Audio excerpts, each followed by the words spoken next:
지난 시간 저희 활동 전이 소개하고 말았습니다. 오늘 활동 전이가 구체적으로 어떻게 일어나는지 보도록 하겠습니다. 지금 요 그림에 보이는 요 오른편 아래 위 그림은 바로 축삭막 일부를 보여주는 거예요. 그래서 이쪽은 세포 밖이 될 테고 이쪽은 세포 안, 즉 구체적으로는 축삭막 안쪽이 되겠죠. 여기도 마찬가지 그 그림입니다. 이 뉴런 신경세포가 아무런 신호를 전달받거나 또 신호 처리를 해서 신호를 전달해 주지 않을 경우에는 바로 이 세포 안쪽이 그 가지돌기 아니든 세포체 아니든 그리고 축삭막 안쪽이든 간에 세포체 안쪽이 마이너스 70mV, 여기 보면은 마이너스 70이라는 수치가 보이는데 마이너스 70mV의 안정전이를 띠고 있어. 즉 바깥을 기준으로 해서 안쪽이 마이너스 70mV의 값을 쭉 유지하고 있어요. 아무런 신호를 처리하고 있지 않으니까 안정전이 이렇게 이제 부르는 겁니다. 그런데 가지를 돌기를 통해서 신호들이 입력되고 그것이 세포체에서 처리되어서 그 신호가 충분히 강하게 되면은 이제는 활동전이라는 것이 축삭막에서 시작되어서 축삭 종말까지 쭉 진행됩니다. 그때 그 세포체에서 처리된 신호가 일정 크기 이상이 되어지면은 바로 축삭이 시작하는 그 지점에 나트륨 이온이 들어갈 수 있는 나트륨 이온 통로가 열리게 됩니다. 여기 보면 이렇게 뚜껑이 열려 있는 것, 요걸 이제 나트륨 이온 통로라 합니다. 자, 여기 이렇게 뚜껑이 열린 것처럼 보이는 것이 나트륨 이온 통로를 이미지화해서 상징적으로 그려놓은 겁니다. 세포 바깥에는 나트륨 이온이 많고 세포 안에는 칼륨 이온이 많아요. 그래서 아까 안정전이 시에 마이너스 70mV 정도의 막 전이를 보인다. 바깥에 비해서 그렇게 얘기를 했는데 그러한 상태에서 바깥에는 나트륨 이온이 많고 안쪽에는 칼륨 이온이 많아요. 둘 다 플러스 이온들이에요.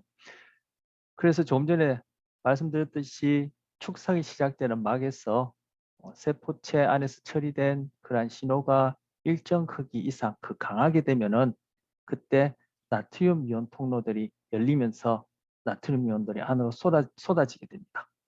그래서 안쪽에는 마이너스 70mV고 그리고 바깥에는 나트륨 이온이 많고 하니까 농도에 의해서도 그렇고 플러스 마이너스 당기는 힘에 의해서도 그렇고 나트륨 이온이 통로가 열리기만 하면 나트륨 이온은 안으로 쏟아지게 됩니다.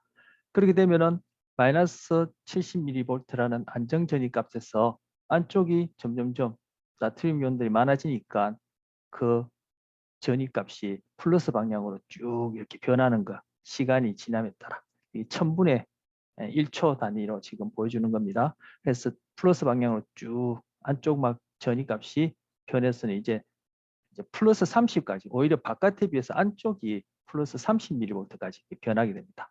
그렇게 되면은 그제서야 이 부위에 있던 칼륨 이온 통로가 열리게 돼요. 칼륨 이온 통로가 여기서도 그죠? 이미지로 이렇게 뚜껑이 열리는 것처럼 이렇게 그려놨습니다.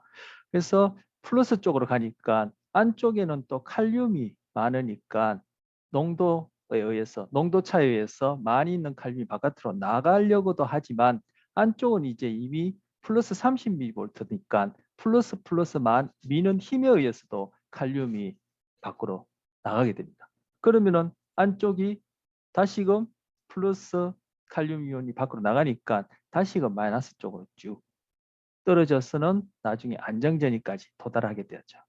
그러면 이 부위에서 일어났던 이러한 전위 변화, 즉 플러스 방향으로 변하는 전위 변화가 일어나는 중에 바로 옆에서는 금방 얘기했듯이 또 나트륨 이온이 플러스 방향으로 변하는 이러한 전위 변화 때문에 또 나트륨 이온 통로가 열리게 되고 농도 차이와 또 전위 차이에 의해서 또 들어가게 되고 또 이 지점에 있는 칼륨 이온 통로가 금방 플러스 방향으로 막전이가 변하니까 또 이 부위에 있는 칼륨 이온 통로가 열리게 되고 칼륨이 밖으로 나가고 막전이는 다시금 마이너스 떨어지고 마이너스 떨어지기 전에 바로 옆에 있던 나트륨 이온 통로는 그 이전 막에서 막전이가 마이너스 70에서 플러스 방향으로 치솟는 변화하는 그 변화에 의해서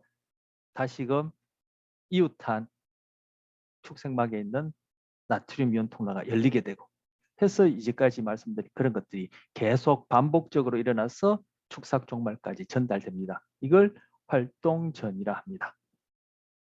자, 그다음 보시면요. 네.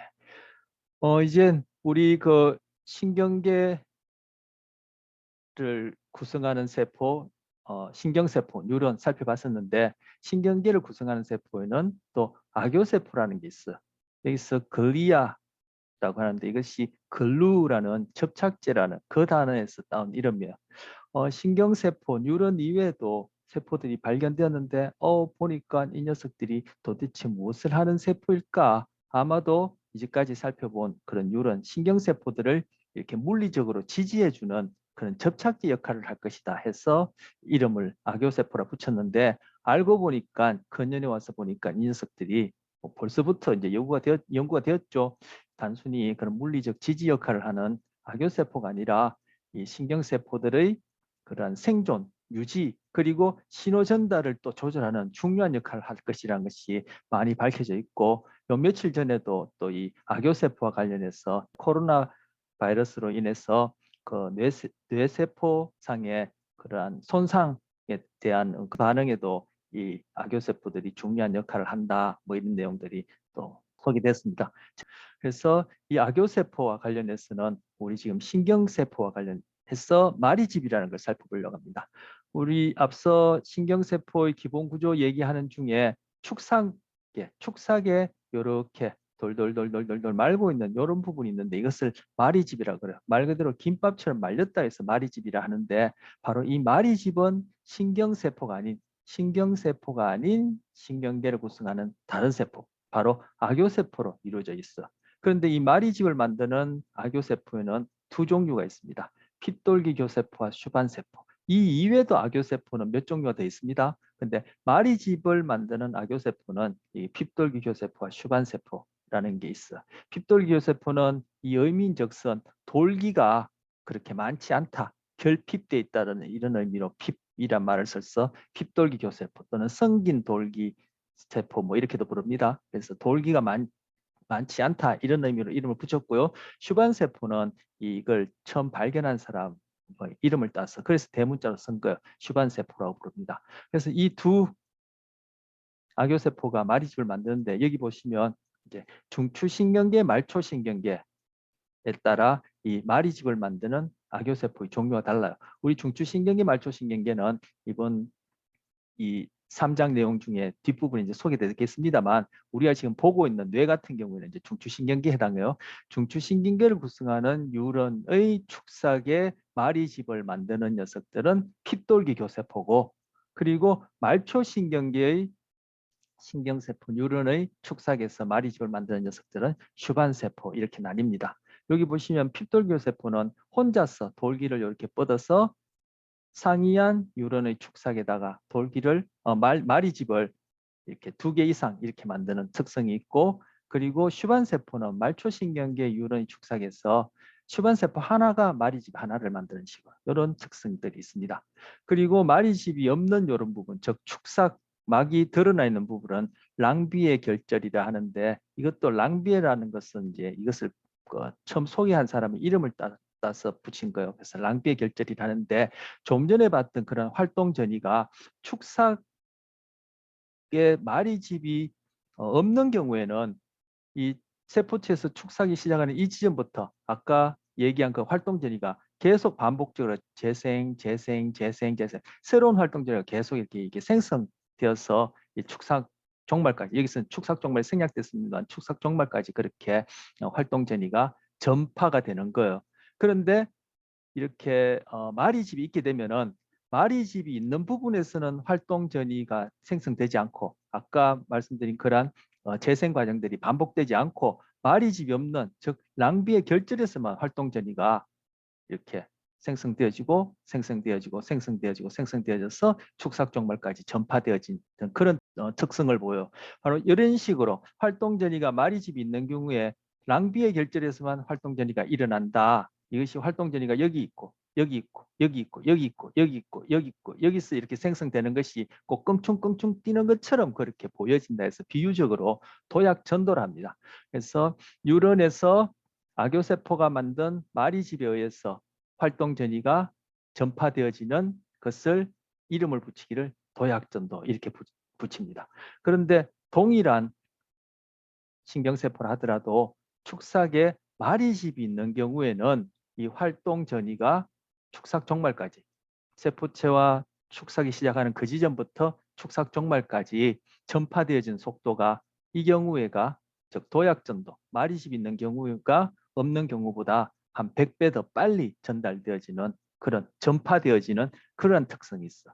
그 뭐 뇌 전체로 봐서 그죠? 신호 전달의 효율성 측면에서 이 마리집이 있고 없고가 큰 차이를 낳겠죠. 네. 그리고 이 마리집의 두께나 이 개수는 또 상황에 따라 뭐 정확하게 얘기하면 경험에 의해서 우리가 하는 경험에 의해서 이 마리집의 개수나 두께는 많아질 수도 있고 줄어들 수도 있는 이런 특성들이 있습니다. 자, 두 번째 소주제가 이제는 좀 전까지 본 거는 그 뉴런 세포체 내에서의 신호 전달을 본 거예요. 물론 우리 세포체 내에서의 신호 전달 중에 가지돌기가 세포체와 부분에 관련된 신호 전달은 아직 남겨뒀지만 활동 전이 같은 경우에 지금 축삭이 시작이 되는 부분부터 축삭 종말까지 활동 전이 어떻게 일어나는지 그걸 이제 살펴본 거고요. 지금 내용은 바로 신경세포, 즉 뉴런과 뉴런 사이에 어떻게 신호 전달이 이루어지는지 보게 됩니다. 그렇게 보는 중에 조금 전에 얘기했던 가지돌기와 세포체에서 일어나는 전기 신호도 같이 이어서 얘기할 겁니다. 그렇게 되어지면은 결국 신경세포, 가지돌기부터 축삭 종말까지 그리고 다음 세포로 신호 전달되는 것까지 풀 스토리, 완벽한 이제 스토리 이야기가 이제 다 구성되어지는데 자 먼저 시냅스는 신경세포 뉴런의 축삭 종말과 그 다음 뉴런의 가지돌기 또는 세포체 사이에 이렇게 아주 좁은 틈새를 두고 연이어 연접되어 있다고 하는데 그 부분을 시냅스를 합니다. 뭐 시냅스는 외래어니까 그대로 쓰기도 하고 굳이 번역해서 얘기할 때는 신경 연접이라 해요. 지금 여기 이 그림이 이 부분을 여기 시냅스를 했는데 이 부분을 확대한 것인데 지금 요게 이렇게 추처럼 보이는 것이 바로 이 뉴런, 이 뉴런의 축삭 종말 부분을 보여주는 것이고 다음 이렇게 보이는 이 부분이 바로 다음 뉴런의 가지, 돌기나 세포체 막을 보여주는 거예요. 이렇게 이제 단면을 보여주고 있죠. 그래서 조금 전에 봤듯이 활동 전이가 축삭 종말까지 그렇게 전파되어지면은 바로 화학 물질이 이렇게 포장되어 있는 주머니 이것을 소낭 여기서는 시냅스 소포를 하는데 뭐 작은 주머니란 얘기예요. 이런 작은 시냅스 소낭 소포에 화학 물질이 이렇게 포장되어서 축삭 종말 내에 있다가 활동 전이가 도달하게 되어지면은 이 소낭이 축삭 종말 이 끝부분으로 이동하게 돼요. 이동해서는 지금 이동하는 걸 여기서 이제 뭐 그림으로 이제 보여주고 있는데 이동해서는 이 막에 들러붙게 되면은 이 소낭 시냅스 소포 또는 소낭과 이 축삭 종말 막이 녹아내리면서 안에 있는 화학 물질이 바로 이 시냅스 즉 축삭 종말과 그 다음 세포의 가지 돌기나 세포체 막 이 틈 사이로 이렇게 디퓨전 확산되게 됩니다. 확산되어지면은 이 화학 물질이 그 다음 세포의 가지돌기나 세포체의 막에 있는 수용체, 리셉터라고 하는데 수용체와 자물쇠 열쇠처럼 짝이 맞아서 딱 결합하게 되어지면은 바로 이 수용체에 있는 이온 통로가 열리게 되어지고 앞서 봤던 그런 식으로 이온들이 들어가게 됩니다. 자, 이때 분비되어지는 이 화학 물질을 그냥 화학 물질이라 부르지 않고 이름을 붙이기를 신경세포, 즉 뉴런에서 신호를 전달하는 화학 물질이라 해서 여기 신경 전달 물질이라 부릅니다. 신경 전달 물질. 네. 그래서 이 신경 전달 물질은 그 다음 세포의 세포막에 있는 수용체를 리셉터라고 하는데 우리 뭐 리셉션 그죠? 환영해 이런 뜻이고 receive 받아들이다 이런 뜻이 있죠. 그래서 리셉터 해서 수용체 또는 수용기라 부르는데 그 신경 전달 물질 수용체와 열쇠 자물쇠처럼 짝이 딱 맞아서 결합하게 되어지면은 이 수용체의 구조가 변하면서 조금 전에 얘기했듯이 이온들이 들어갈 수 있는 통로가 생깁니다. 즉 이온 통로가 생기게 됩니다.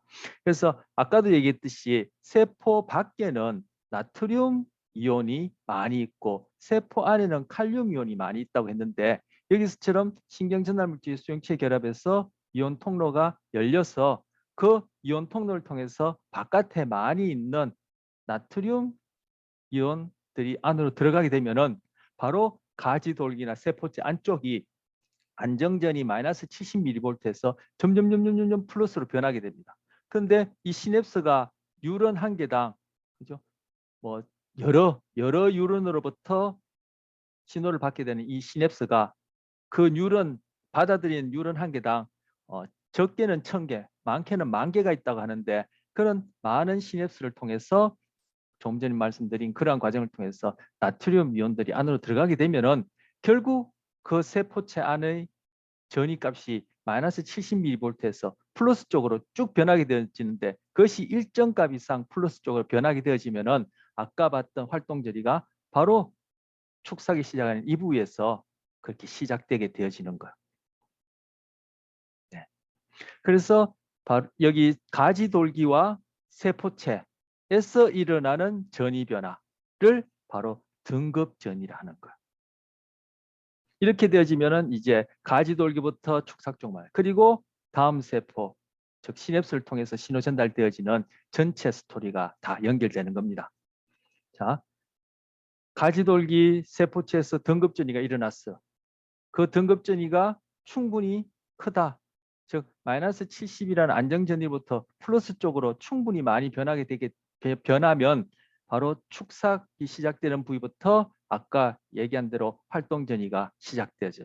즉 바깥에 많이 있는 나트륨이 안으로 들어가고 그리고 칼륨이 나가고 또 그 옆에 있는 막에 나트륨 이온 통로가 열리고 나트륨이 들어가고 칼륨이 나가고 하는 일들이 축삭 종말까지 쭉 반복해서 일어나는 거. 만약에 말이집이 있다면 도약전도를 통해서 100배 더 빨리 일어나겠죠. 그래서 축삭 종말까지 활동전이가 도달하게 되면은 바로 축삭 종말에 있는 시냅스 소낭이 축삭 종말 막과 막에 들러붙어서 그 막이 녹아내리고 안에 있는 신경 전달 물질이 시냅스 틈으로 확산되어져서 그 신경 전달 물질이 가지돌기나 세포체에 있는 수용체의 열쇠와 자물쇠처럼 들러붙게 되면은 수용체의 구조가 변하면서 이온이 들어갈 수 있는 통로가 생기게 되고 마찬가지로 이 좁은 틈새지만 여기에도 나트륨 이온이 세포 바깥에 나트륨 이온이 많이 있으니까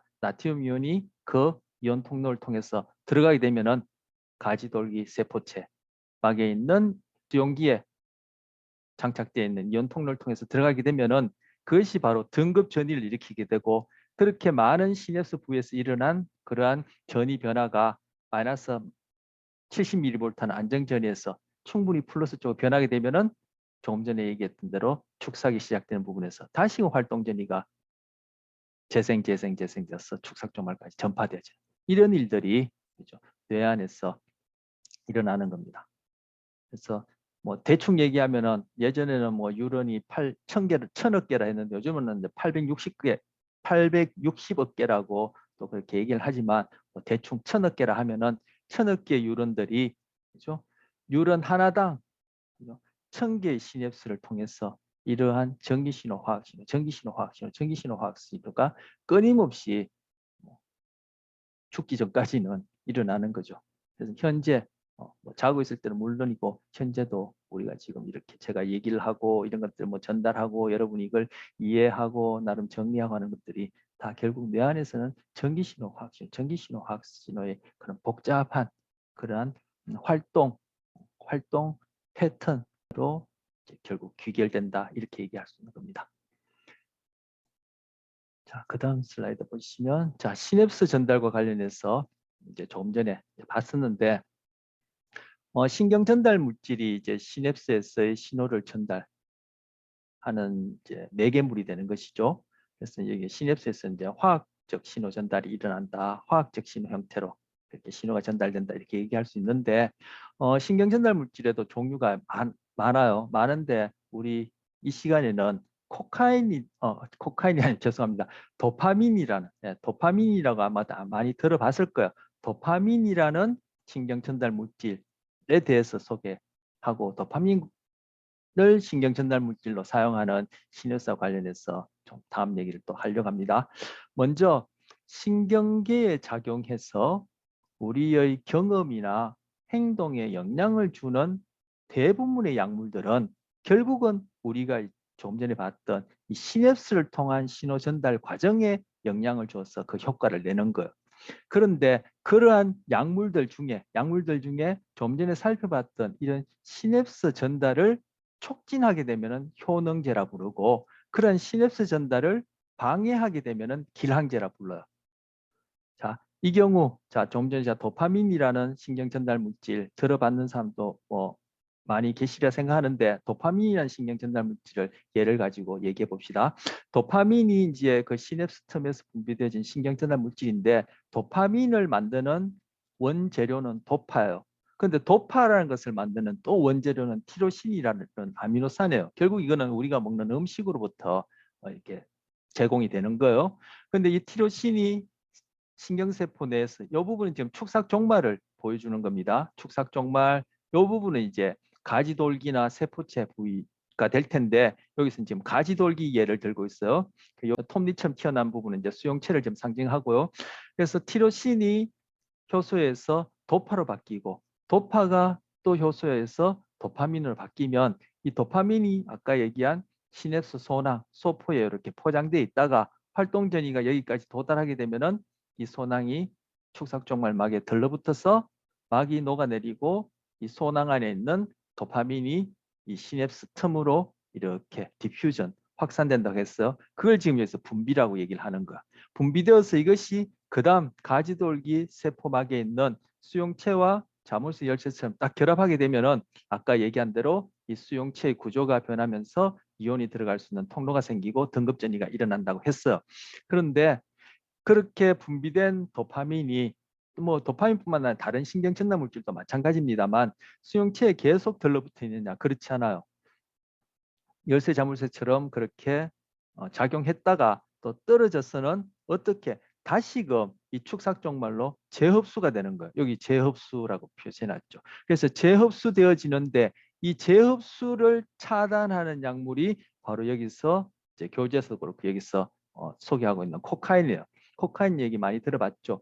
향정신성 약물이라 하는데 바로 코카인으로 인해서 나타나는 그러한 효과 뭐 쾌감을 경험한다든지 아니면 주의력이 높아진다든지 아니면 감각이 민감해진다든지 아니면 뭐 환각이나 망상 같은 것을 경험하는 것은 바로 이 코카인이 도파민을 신경 전달 물질로 사용하는 뇌 부위에서 이러한 재흡수를 차단하기 때문에 재흡수를 못하게 하기 때문에 도파민이 이 시냅스 틈에 오래 머물면서 이 수용기의 열쇠 자물쇠처럼 또 작용하는 그러한 것을 이제 더욱더 부추기니까 즉 그 작용할 수 있는 시간을 길게 하게 되니까 결국 그것이 뭐 이 도파민을 매개로 한 시냅스 전달을 코카인 처치하기 전 또는 코카인 사용하기 전보다 그것을 촉진하게 되니까 코카인은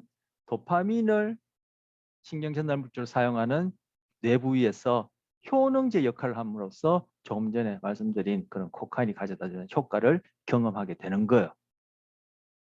자, 코카인은 효능제 예가 되겠습니다. 기량제는 제가 여기서 소개하지 않고 교재 참고하길 바랍니다. 자, 다음 조금 전에 봤던 그런 도파민이 작용하는 뇌 부위를 예를 들어서 여기 이제 보여주는 겁니다. 도파민이 작용하는 즉 도파민을 신경 전달 물질로 사용해서 신호 처리를 하게 되는 부분. 그리고 조금 전에 얘기한 그런 코카인이 작용해서 우리에게 그런 쾌감이나 환각, 망상을 경험하게끔 하는 뇌 부위를 이제 발견하게 되었는데 그 부위를 보상경로라고 학자들이 이렇게 이름을 붙였어요. 보상경로가 여기서 보이는 까만 화살표로 표시된 부분이 보상경로예요. 자, 이것을 먼저 보기 전에 옆에 그림 이걸 좀 보면요. 교재도 이 그림이 있습니다만 여기서 오른쪽 왼쪽 뇌의 옆면을 보여주는 그림이에요. 이만큼 이 전두엽, 이만큼이 두정엽, 후두엽, 척두엽이에요. 물론 이거 색깔은 뭐 우리 구별하기 쉬우라고 이렇게 색칠해 놓은 것이고, 그리고 전두엽과 두정엽을 경계짓는 아주 깊은 뚜렷한 주름이 있는데 이걸 중심구라 그래요. 뒤에 이제 다시금 보겠습니다. 그렇게 세 부위로 나눌 수 있고, 뇌를 딱 보게 되면은 일단 육안으로 보게 되면 물론 뇌 아랫부분, 이 그림에서 생략되어 있습니다만 뇌 아랫부분, 그리고 이 뇌 아랫부분은 척수가 되겠죠. 그래서 이만큼이 뇌가 될 텐데, 이만큼이 뇌가 될 텐데 뇌를 육안으로 딱 보게 되면은 이러한 기둥에 이렇게 뇌가 얹혀 있는 것처럼 보여요. 지금 이 그림은 이 오른쪽 뇌, 왼쪽 뇌를 우리 뇌가 이렇게 호두처럼 두 쪽이라는 것 이미 여러분 잘 아시죠? 그래서 이것을 반을 나눠서 이거는 오른쪽 뇌 안쪽 면을 보여주는 거야. 그러면 이쪽이 이마 쪽이 될 테고 이게 뒤통수 쪽이 되죠. 그래서 뇌의 이 기둥에 이렇게 뇌가 얹혀 있는 것처럼 보이는데 바로 조금 전에 소개한 이런 부위들이 바로 전뇌에 해당해요. 전뇌. 그리고 이 기둥 중에 요만큼을 중간에 있다 해서 중뇌라 얘기하고 나머지 부분은 다 후뇌라고 불러요. 후뇌. 그래서 전중후가 되겠죠. 그런데 바로 이러한 중뇌와 나머지 부분, 이 부분 후뇌를 합쳐서 뇌간, 뇌줄기라 그래요. 제가 조금 전에 기둥처럼 보인다고 얘기한 부분이 바로 뇌간, 뇌줄기를 의미하는 거예요. 그래서 뇌는 육안적으로 봤을 때 먼저 중뇌와 여기서는 후뇌라고는 표시된 지금 글자는 없어요. 결국에서는 교다, 연수다 하는 부분이 후뇌를 구성하는 부분이에요.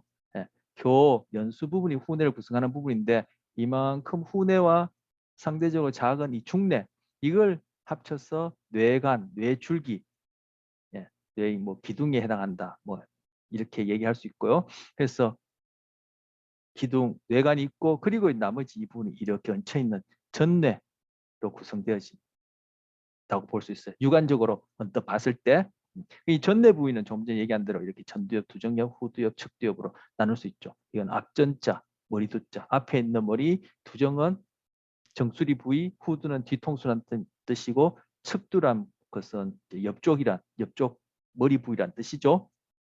네. 이런 식으로 이제 나눌 수 있어요. 그런데 조금 전에 이 보상 경로의 출발점이 어디냐면은 바로 이 중뇌 부위예요.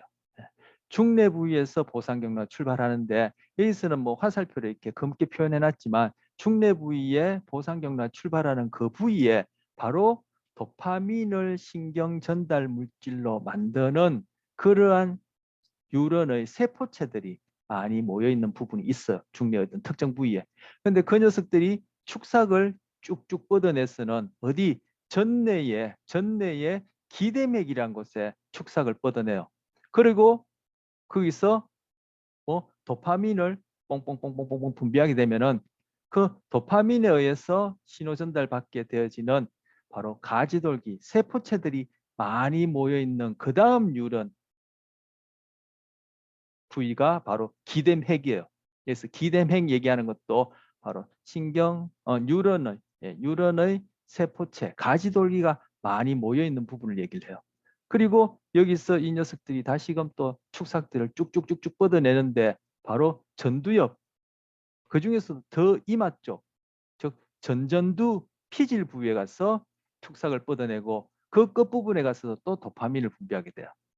그래서 조금 전에 코카인을 가지고 예를 드는데 코카인을 사용하게 되면은 바로 이 중뇌에서 시작해서 기대맥을 서 가서 시냅스하고 다시금 기대맥에서 이 전전두 피질 부위에 가서 도파민을 뽕뽕뽕뽕 분비하게 되는 이 보상 경로가 활성화되어서 우리는 쾌감 또는 만족 또는 중독 행동도 보이게 되고 환각, 망상 이런 것들 경험하게 되지는 거야. 그래서 여기 세포체가 모여 있고 축삭을 뻗어내고 축삭 종말을 통해서 도파민을 분비하고 그 다음 세포체가 또 그 신호를 받아서 또 축삭을 뻗어내서 전전두 피질에 가서 도파민을 분비하게 되고 그래서 기대맥과 전전두 피질 부위에서는 다 도파민을 분비하게 됩니다. 그래서 보상 경로에서의 그런 시냅스에서 신호 전달 매개하는 신경 전달 물질은 도파민이 됩니다.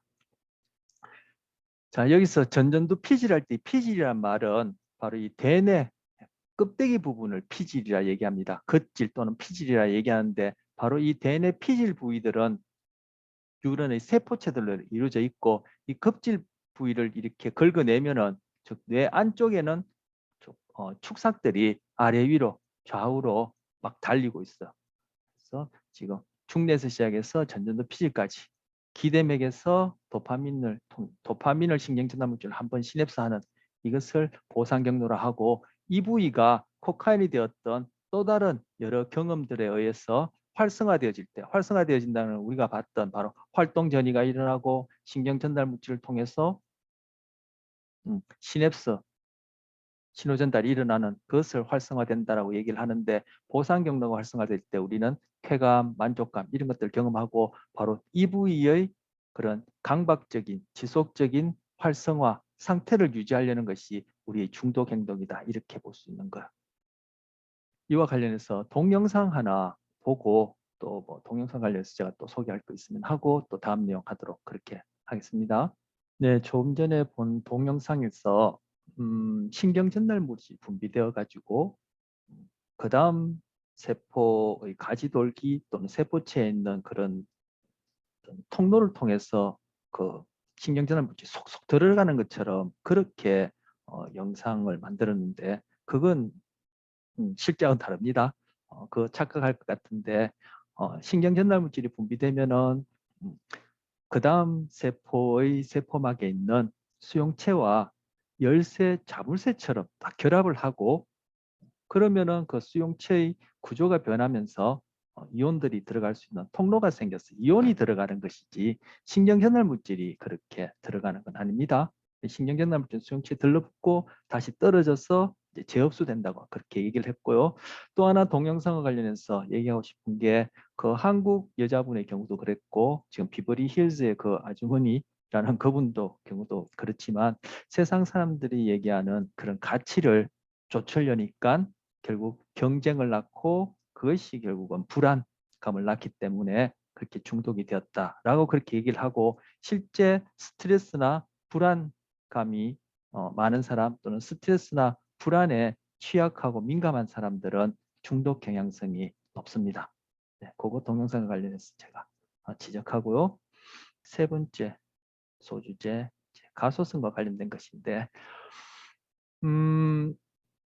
아까 앞서 제가 기량제는 이제 생략했다고 말씀드렸는데 기량제 책을 통해서 좀 참고하시고 지금 이제 3장 주제를 해야 되는데 기량제와 관련해서 이 그림상에서 보면 지금 할로페리돌이라는 약물이 있는데 이 할로페리돌이 도파민이 분비되면 들러붙게 되는 이 수용체에 할로페리돌이라는 약물이 결합을 해서 도파민이 들러붙지 못하도록 하는 그런 역할을 해요. 그래서 이 할로페리돌은 도파민 수용체에 들러붙는 것을 방해하는 즉 수용기 차단을 하니까 이 할로페리돌은 기량제의 예가 되겠습니다. 요건 뭐 어떤 경우에 어떤 치료제로 쓰이는지는 제가 생략하고 기량제 예 간단하게 이 그림상에 있는 것 소개합니다. 자, 세 번째 이제 가소성이란 것. 아까 마리집의 수나 마리집의 크기가 또 변할 수도 있다 했는데 그것이 바로 가소성, 즉 구체적으로 가소성의 예가 됩니다. 가소성이라는 것은 신경계의 해부학 구조가 변할 수 있는 성질을 가소성이라고 해요. 즉 플라스틱, 우리 플라스틱 아시죠? 예. 뭐 아시는 게 아니라 플라스틱 워낙 우리 생활에 친숙한데 바로 그 플라스틱이라는 단어에 ITY를 붙여서 가소성, 즉 형태가 변할 수 있는 성질 해서 이렇게 이름을 붙였습니다. 그런데 이 가소성은 바로 신경계가 폐내에서 만들어지고 한창 발달하는 동안에는 말할 필요도 없고, 그죠? 그리고 출생 이후에 상대적으로 어릴수록 이 가소성은 더 크고, 그리고 나이가 들어도 가소성은 여전히 있습니다. 물론 이제 돌아가실 때까지 가소성이라는 것이 있지만, 그런 특성이 있지만, 이것이 이제 나이가 들수록 이 가소성은 떨어지죠.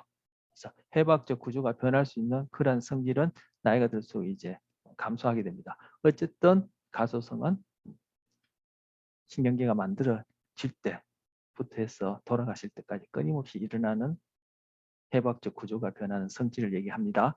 자, 지금 그러면 발달과 관련해서 가소성과 연결해서 발달과 관련해서 하나 살펴보려고 하는데, 이제 발달 관련 장애 중에 태아알코올 증후군이라는 게 있어요. 태아알코올 증후군은 임신 중에 그 산모가 알코올을 사용하게 되면, 결국 음주를 하게 되면 일어날 수 있는 그런 현상인데 여기에 뭐 구체적인 어떤 증상 이런 것들은 조금 이따 다시 한번 쭉 읽어보기로 하고, 태아알코올 증후군을 일으키는 원인 중에 세포 자살이라는 현상이 있어. 이 알코올이 신경계에 작용하게 되어지면은 우리가 앞서 봤던 바로 축삭에서의 활동 전이가 일어날 수 있는 가능성이 떨어져요. 그래서 축삭에서 활동 전이가 일어나지 않으면은 결국 시냅스에서 신경 전달 물질이 분비되지 않고, 그러면 다음 세포로는 신호 전달이 안 일어나죠. 그래서 시냅스, 즉 신호 전달을 하지 않는 시냅스는 발달 중에는 말할 필요도 없고, 우리가 이제 평생 사는 동안에도 신호 전달에 관여하지 않는, 즉 신호 전달이 일어나지 않는 시냅스는 사라지게 되어요. 특히 발달 중에는 그러한 것들이 신경계 전체를 정상적으로 발달시키는데 중요한 역할을 하거든요.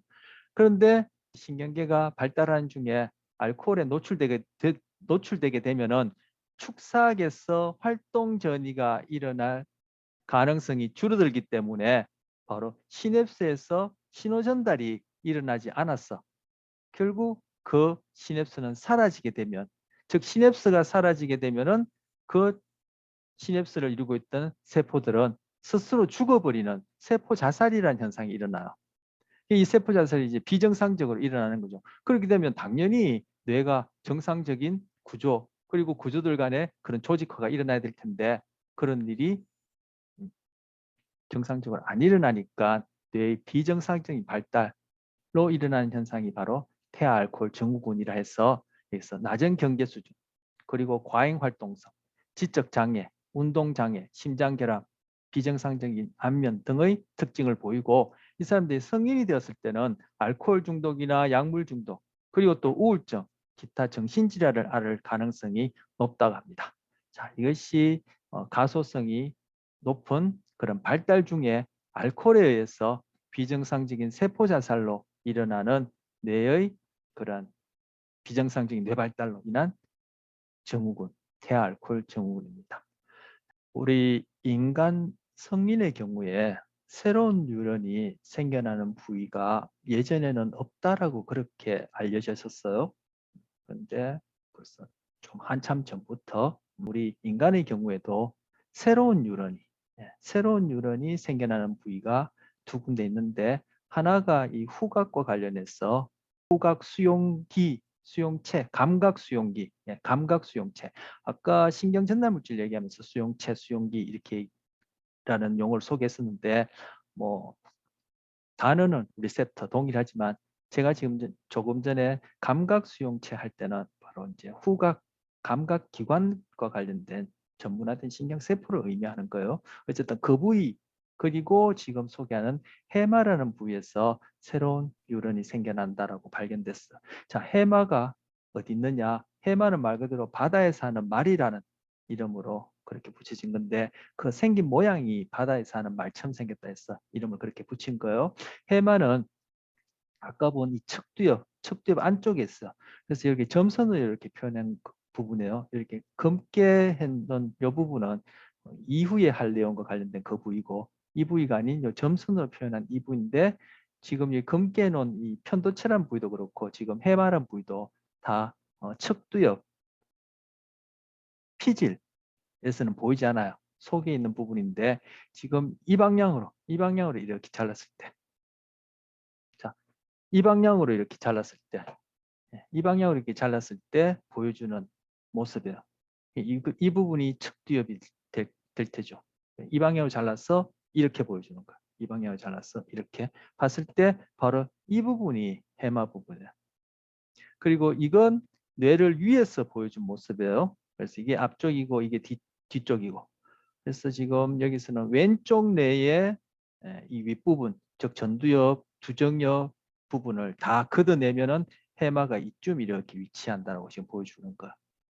자, 이 해마에서 새로운 뉴런들이 생겨나는데 이것이 바로 기억에 중요한 역할을 한다라고 그렇게 알려져 있어. 여러분이 지금 저와 만나서 하고 있는 이 학습과 기억, 뭔가 배우고 이것을 기억한다는 것에 바로 이 해마가 중요한 역할을 해요. 우리 기억 안에는 내가 언어적으로 자각할 수 있는, 접근할 수 있는 그러한 학습과 기억이 있고 그렇지 않은 학습과 기억이 있어. 오히려 다른 동물들과 우리가 공유하고 그리고 우리에게 있어서도 더 중요한 부분을 차지하는 것이 내가 언어적으로 접근할 수 없는 그런 자각할 수 없는 그런 학습과 기억 그런 부분들이에요. 그런데 이 해마는 지금 여러분과 제가 만나서 하는 이러한 학습 기억의 대부분에 관여하는 바로 언어적으로 접근할 수 있고 내가 자각할 수 있는 학습과 기억 과정이 중요한 역할을 해요.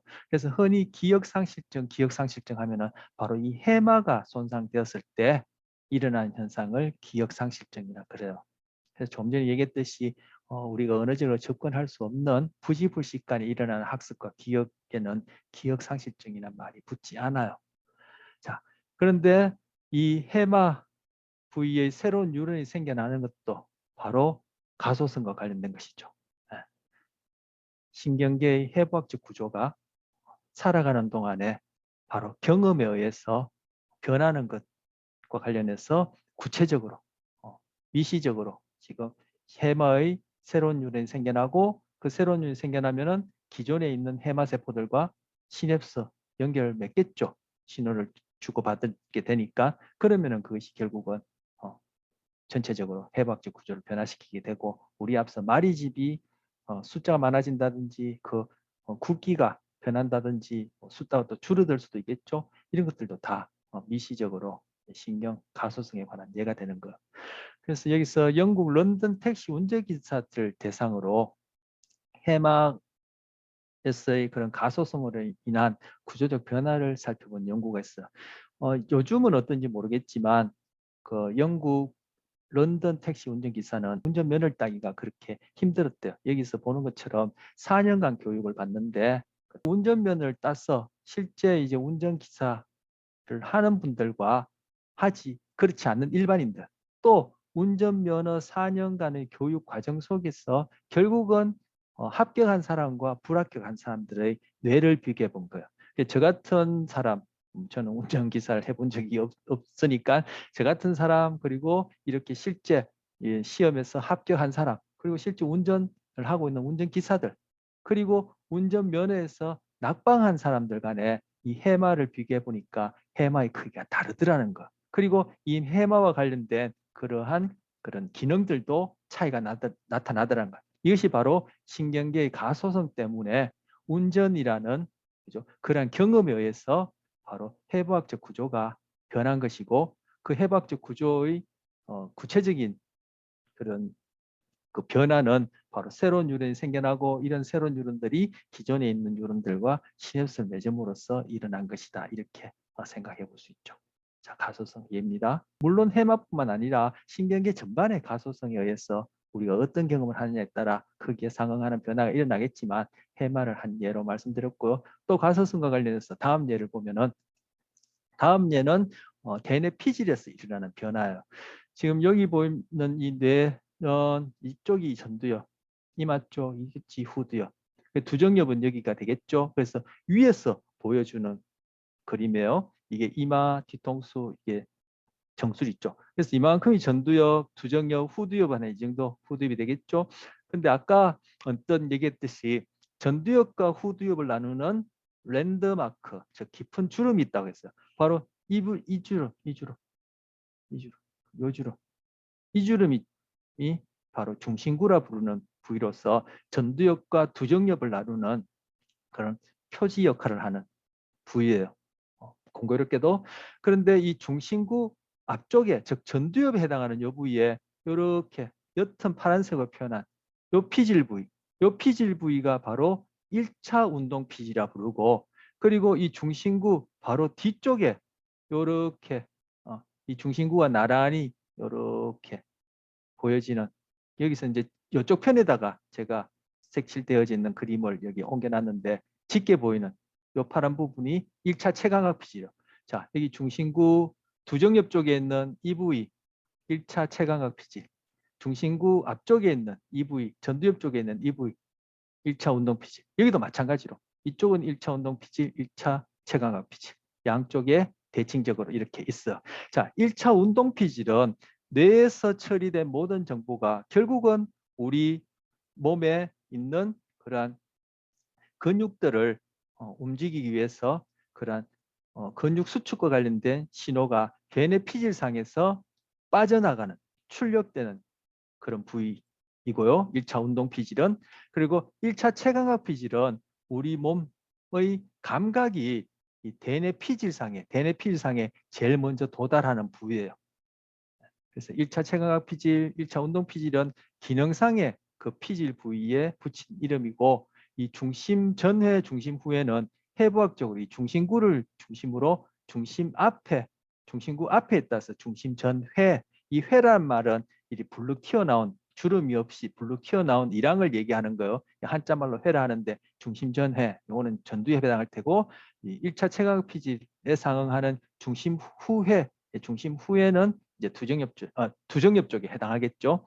자, 그걸 지금 이 방향으로 또 이렇게 잘라서 앞에서 보여준 거요. 이 방향으로 잘라서 정면에서 보게 되면은 바로 이런 식으로 옅은 파란색으로 칠한 1차 운동 피질, 짙은 파란색으로 표현한 1차 창광 피질, 이렇게 위치한 부분을 보여주는 거야. 그런데 바로 1차 운동 피질과 1차 채광 피질에 우리의 신체 각 부위의 그런 운동을 담당하는, 그리고 감각 정보를 처리하는 그런 세포들이 위치하는데, 그 세포들이 위치하는 부위, 그리고 그러한 부위를 담당하는, 운동과 감각을 담당하는 세포들이 어느 만큼 많이 넓은 피질 부위를 장악하고 있는지를 이 그림으로 이렇게 상징적으로 그려놓은 거야. 그래서 발끝부터 시작해서 쭉 해서 몸통, 그리고 얼굴 부분은 따로 이렇게 이 부위에 위치해요. 즉 우리 실제 몸의 이런 상대적인 크기나 위치하고는 다르죠. 그리고 어깨, 팔꿈치, 팔에서는 손 이렇게 위치하고, 얼굴과 가깝게 위치하고, 이렇게 위치되어져요. 근데 여기 보면은 손과 얼굴 부분, 특히 얼굴 중에서도 입 주위와 혀 부분이 상당히 크게 그려져 있어. 운동도 그렇고 감각도 그렇고, 그죠? 이 부위는 바로 손의 운동과 얼굴 부위, 그리고 입, 그리고 혀 부위의 감각 운동을 담당하는 세포들이 그만큼 많은 숫자가 이 감각 또는 운동, 감각 피질상의 넓은 영역을 많은 세포들이 차지하고 있다는 거예요. 그 이민적선 바로 그 부위, 크게 그려진 이 부위의 감각과 운동이 정교하다는 것을 의미하는 것. 그리고 그 상응하는 신체 부위를 이렇게 그려놨는데 이것이 꼭 작은 인간처럼 이렇게 상징화되었다 해서 이것을 호문클루스라 불러요. 호문클루스는 작은 인간이라는 뜻이에요. 그래서 우리의 신체의 운동과 감각이 이렇게 피질상의 신경세포들에 의해서 담당하는 영역들이 이렇게 표상되어서 이 녀석들이, 여기 있는 세포들이 우리가 봤던 전기신호 그리고 화학신호에 의해서 활동하게 되어지면은 그것이 우리의 신체 각 부위의 감각 운동을 표상한다 이렇게 얘기를 해요. 그래서 운동 호문클루스, 1차 운동 피질에 표상된 우리 신체를 운동 호문클루스, 그리고 1차 체감각 피질에 표상된 우리 몸을 감각 호문클루스 이렇게 부릅니다. 이 호문클루스는 작은 인간이란 뜻이고 실제 작은 인간이 이렇게 있는 건 아니죠. 이 그림들은 이제 여기 부위에 각각의 부위에 해당하는 세포들의 어떤 부위를 담당하며 얼마만큼 많은 세포들이 그 영역을 차지하고 있는지를 이렇게 그림으로 표현해 놓은 거예요. 자, 우리가 손가락을 많이 쓴다고 합시다. 뭐 다른 부위도 마찬가지지만 손가락을 많이 쓰게 되어지면은 결국 그 손가락의 운동 그리고 감각을 담당하는 세포들이 더 많이 신호를 주고 받을 테고 활동을 할 테고, 그러면은 그 손가락 주변부에 손가락과 관련된 신호 처리에 관여하지 않던 그런 세포들조차 이제 손가락의 운동이나 감각을 처리하던 신경세포, 뉴런들과 시냅스를 맺음으로써 손가락을 많이 사용하면 할수록 결국 손가락의 운동과 감각을 담당하는 세포의 수가 점점 많아지게 되어져요. 바로 새로운 시냅스 연결에 의해서 이 피질상의 신체 표상의 재조직화가 일어나는 거죠. 그렇게 되어지면 그런 손가락을 많이 쓰는 사람들은 그 손가락의 움직임과 감각이 그렇지 않은 사람에 비해서 굉장히 정교하게 되겠죠. 그것이 우리가 흔히 TV 같은 데서 세상에 이런 일이라든지 기인들이 이렇게 출연해가지고 우리가 뭐 보통 흔히 볼 수 없는 그러한 어떤 손발을 사용한다든지 몸 움직임을 한다든지 하는 것들이 바로 그 신체 부위를 담당하는 피질 부위 표상이 새로운 시냅스 연결에 의해서 재조직화가 일어나서 그런 것입니다.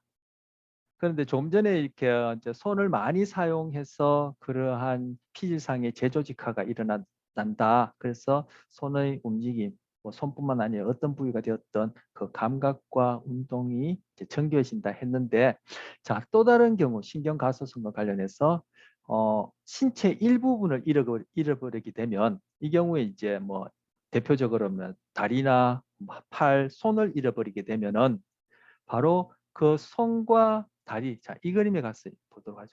자, 제가 손을 잃어버렸다. 잃어버리게 되면 이 손에 해당하는 부위의 그 세포들이 더 이상 운동 또는 감각과 관련된 신호를 처리할 수 없게 되죠. 그렇게 되어지면은 그 손 부위에 가까운 또는 뭐 팔뚝이나 어깨 부위 또는 얼굴 부위에 있는 세포들이 이 손 부위 의 세포들과 시냅스를 맺어가지고 얼굴 부위나 어깨 부위를 만지게 되면은 그죠? 없는 손이 있는 것처럼 느껴지는 그러한 경험을 하기도 합니다.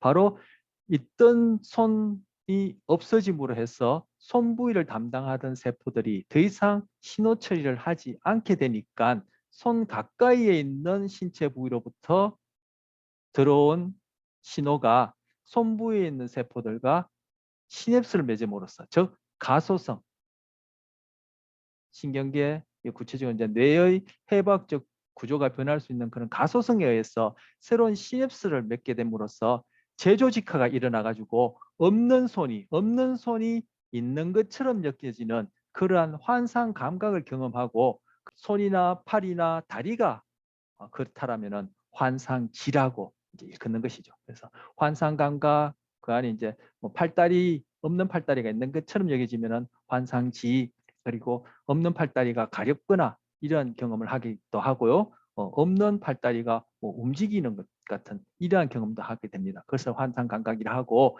이러한 없는 팔다리가 없는 신체 부위가 아픈 경우도 있어요. 그런 경우에는 환상 감각 중에 구체적으로 환상통이라고 합니다. 뭐 환상통증, 환상통 이렇게 부르기도 합니다. 맹장 수술을 했는데 근데 꼭 맹장염을 앓는 것처럼 그렇게 환상통을 경험하는 사람도 있고요. 자궁을 제거하고 난 이후에 환상 생리통을 경험하는 사람도 있고요. 뭐 그런 경우가 있어요. 이거 다 뭐 신경계의 가소성 때문에 더 이상 신호를 받지 않던 세포들이 주변부의 세포들과 연결을 맺어가지고 피질의 비정상적인 재조직화에 의해서 일어나는 현상들이에요. 자, 이거 관련해서 또 동영상 감각 환상지와 관련해서 동영상 하나 보고 또 다음 내용 하도록 하겠습니다. 네, 시냅스 가소성은 시냅스에서 일어나는 해부학적 구조 변화 특성을 이제 얘기하는 것이겠죠. 신경 가소성 하면 좀 거시적으로 얘기를 하는 것이고, 환상 감각 그리고 그로 인한 환상지, 환상통이라는 것도 착각으로 일어난 일이니까 뭐 바로 그 신체 부위를 담당하는 피질의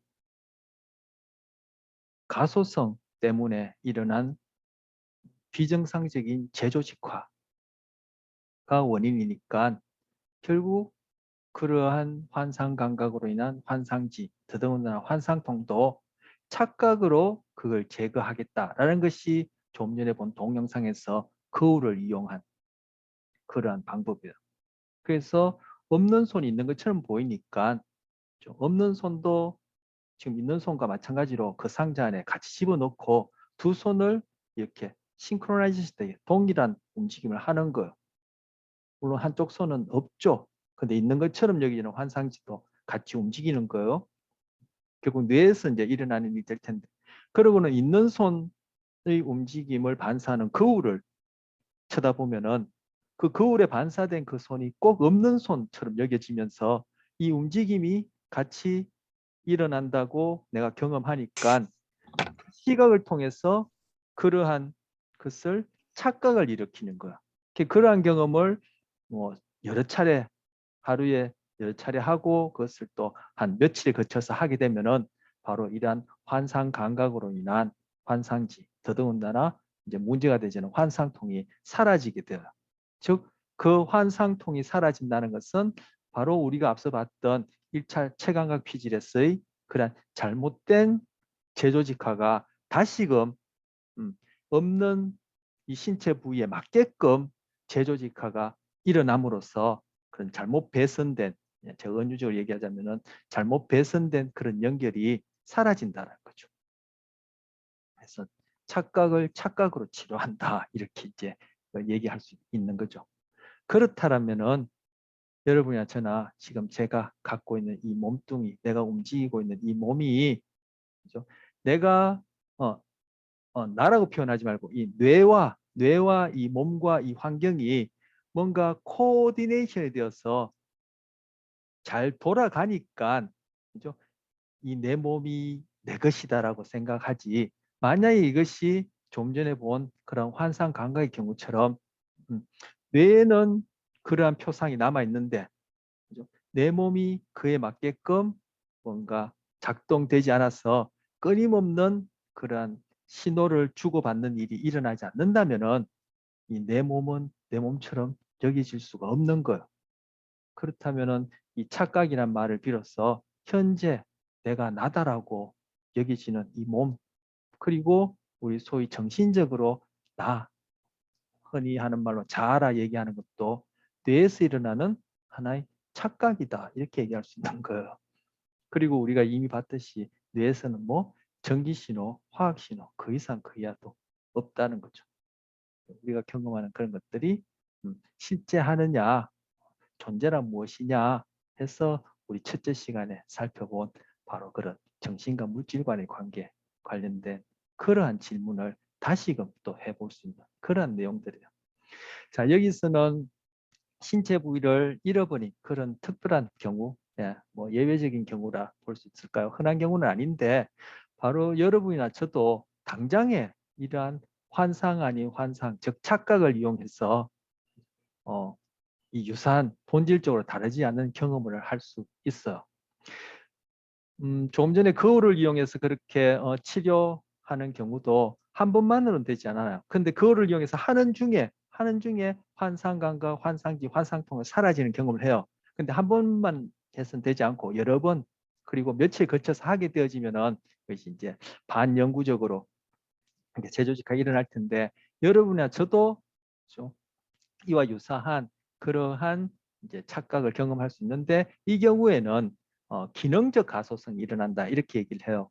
짧은 시간 동안에 결국 우리가 봤던 시냅스에서 더 많은 신경 전달 물질이 분비됨으로써 또는 뭐 다른 식으로 기능상의 변화가 일시적으로 일어나서 우리에게 좀 전에 봤던 환상 감각과 본질적으로 다르지 않은 그런 착각을 일으켜요.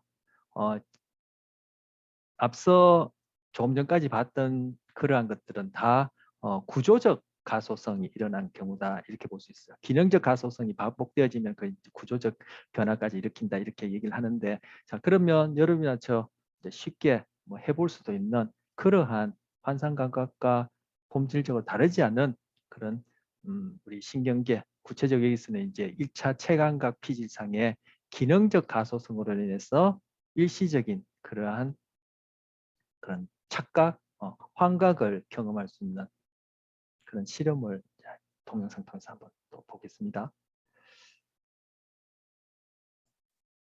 고무손 착각이라 하는데, 여러분 뭐 보시고 난 뒤에 더 관심 있으면 유튜브에 들어가서 그 러버 핸 일루전 이렇게 치시면 여러 가지 동영상 흥미로운 것들이 많이 떠요. 그 중에 하나 보셔도 좋고, 제가 오늘 보여드리는 것은 가장 짧고 그 현상을 임팩트하게 보여줄 수 있는 걸 골랐어요. 그래서 나레이션은 없고 영어 자막이 있는 그 정도입니다. 그래서 그것 한번 보도록 하겠습니다.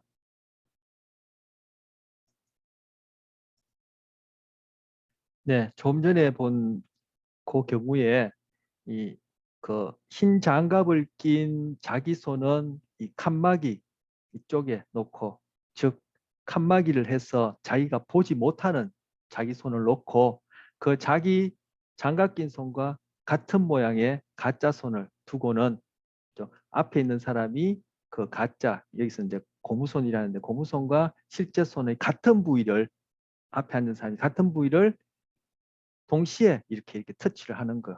그것을 한 몇 분 하다 보면, 사람마다 좀 이제 차이가 있는데 몇 분 하다 보면은 이 고무손이 자기 손처럼 감각이 느껴져요.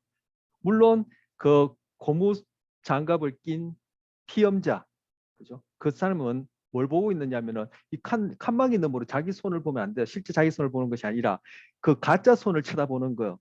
칸막이를 해놓은 이유가 이제 그 이유인데, 가짜 손을 두드리게 쳐다보고 그 시각은 가짜 손을 보고 있고 그 가짜 손을 터치한다는 것을 지금 시각으로는 경험하고 있고, 실제 자기 손이 건너편에서 같은 부위가 터치되는 거죠. 이것을 한 1, 2분 정도, 어떤 사람은 뭐 1분까지도 걸리지 않은 사람도 있고 어떤 사람은 또 조금 더 걸리는 사람도 있는데, 하다 보면은 이 고무손이 자기 손처럼 느껴져서 고무손에서 감각이 느껴져요.